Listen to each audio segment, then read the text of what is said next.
are talking The Heiress. This one is directed and written by Chris Bell, who also has a small role in the movie. Now this one stars Candis Nergaard as Clare, who is our kind of main character, this woman who is suffering from fits. And her sister is played by Jane Wisner, who plays Anna, and she has a kind of younger sister. Wisner actually was in the In-Betweeners TV show, as was the priest of this movie, played by David Schall, who played Jay's dad in the In-Betweeners. Very, very different role here. It was quite disconcerting. If you know Jay's dad's character from the In-Betweeners, it's literally the polar opposite. Very disconcerting. But anyway, what's this movie all about then? It's essentially a ghost story in a kind of a nutshell. We have these two sisters, two adult sisters, and as I say, one of them is suffering from some type of fits, and it takes place after the death of their grandmother. Now, they go to the grandmother's house to try and find some kind of mementos and things like this, and soon after that, the sister that has these fits is seeming to be haunted by some type of entity. She's seeing an old haggard woman, she's seeing a young boy in a mask and a guy in a mask, and she's kind of obviously kind of quite freaked out. But the family, the sister and her parents, kind of put it down to her as having grief and effects of these kind of fits because she's taken these kind of new drugs and stuff to try and deal with that. But as things progress, the hauntings get worse and worse and worse, and our sister, who has these kind of fits, is really deemed to be not dealing with it mentally and is ultimately sent to a psychiatrist, whilst the hauntings may well then spread to the rest of the kind of the family. What will happen? You have to watch the movie to find out. Now, normally with these sort of things, I would talk about the positives and then the negatives, but I'm actually going to flip it this way around and talk about the negatives first, because I feel they better inform the positives, if that makes sense. So, what didn't work for me in this movie? I have to say, it's not necessarily bad, but the worst thing about this movie, or the thing that was the works for me the least, I should say, is the actual haunting mythology itself. The horror elements here were, to me, the weakest part of the film. I thought the mythology side of it, the story that involved that and how that was handled was not bad, but pretty generic, to be honest with you. The actual scary stuff is relatively minimal here. I don't feel, well, I feel more could have been done to make this movie scary. Now, arguably, you could say this takes more of a realistic approach to a kind of haunting, and that would be fair. But in the world of entertainment, I feel that it has missed a few tricks of having some genuine scares here. And although I feel some of the kind of the scary scenes, you know, they invoke some mildly disturbing imagery, but I feel more could have been done to kind of pump up the fear volume here. At the moment, I feel it's relatively kind of safe viewing, and this is kind of the sort of thing, a horror movie that would play at sort of 6 o'clock in the afternoon on TV, that kind of thing. I think it could have been a little bit more kind of on the scary side. I thought the imagery could have been a little bit more on the kind of the darker and sinister side. I feel it just lacks a little bit of teeth in regards to its kind of like scares, shall we say.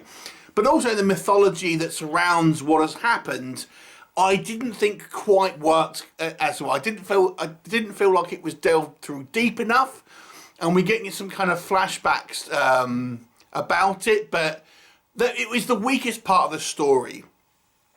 The only other thing I would say is the movie may be a little slow for some people. It's a slow burn, more of a dramatic character piece horror, rather than a kind of a wham bam thank you ma'am slash-a-thon or jump scare fest.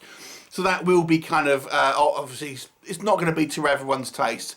And the only other minor niggle I do have, it does fall into some of the kind of the horror tropes that I've mentioned in other videos. For example, if we see someone looking off in a particular direction, we'll see a ghost appear behind them that they don't see it. But then I always, and I've said it in many of these reviews, who is that ghost appearing for? Is it appearing for us, as the audience?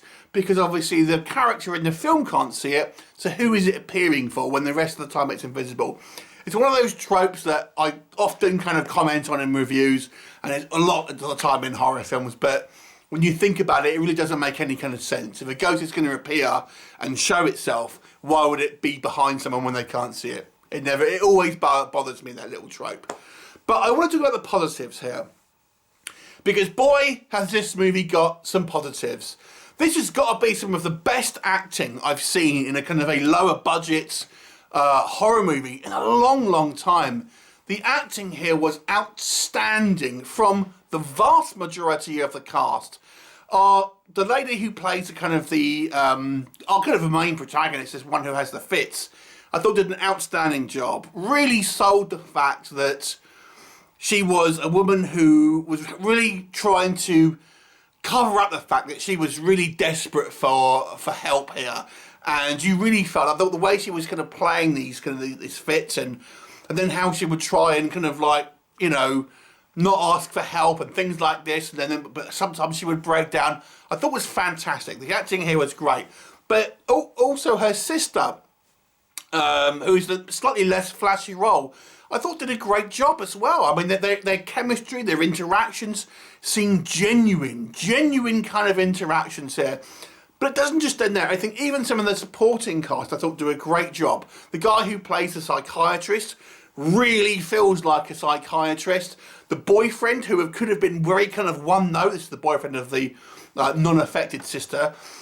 Again, it could have been a one-note douchey boyfriend, but I thought it was relatively kind of subtle. He gave the guy kind of like, yeah, he wasn't the best guy, but he wasn't a complete douche either. The parents, I thought everyone here did a good job. The only one that really took me out of it was the guy who played the father, and that wasn't because of his acting. It just because I'm so used to seeing him in the In-Betweeners, the kind of a loudmouth, abusive father. It was kind of difficult to watch him in something where he's playing a priest. So the acting was great.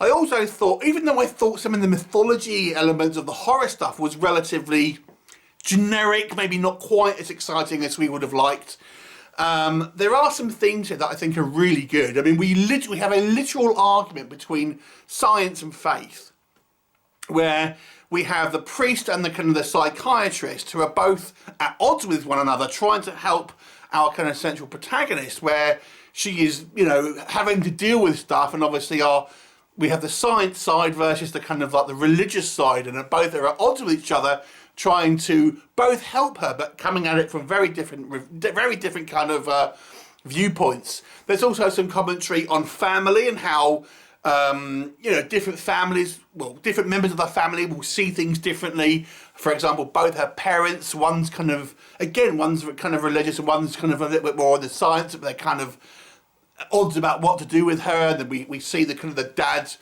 being somewhat sort of step back, but ultimately trying to put his foot down, things like this. Very complex kind of relationships. I thought, again, the interactions with the other sister, when she kind of breaks down when she's with her boyfriend, because she can't cope with having to deal with that part, what she doesn't understand is why. Again, all great stuff. And then obviously there's a sort of commentary on grief and how people deal with it. So even though I don't think this is particularly, it's not a bad film in regards to horror, it's certainly an okay film for a horror film, but it really levels up on the dramatic and acting side of stuff.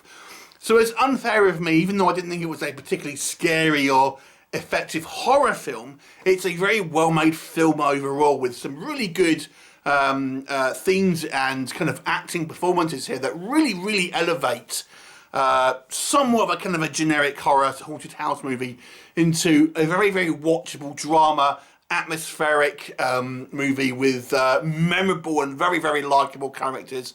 So I can't give this any less than a 7. It isn't going to be forever, because it's certainly not kind of, as I say, a balls to the wall kind of horror film with gore and jump scares and stuff. But if you like a good dramatic piece, I just thought the acting was very good here, and it so elevated it. So it's a 7 for me, 7 out of 10. Have you seen it? What did you think? Leave me a comment, and I'll look forward to seeing you next time. Bye for now.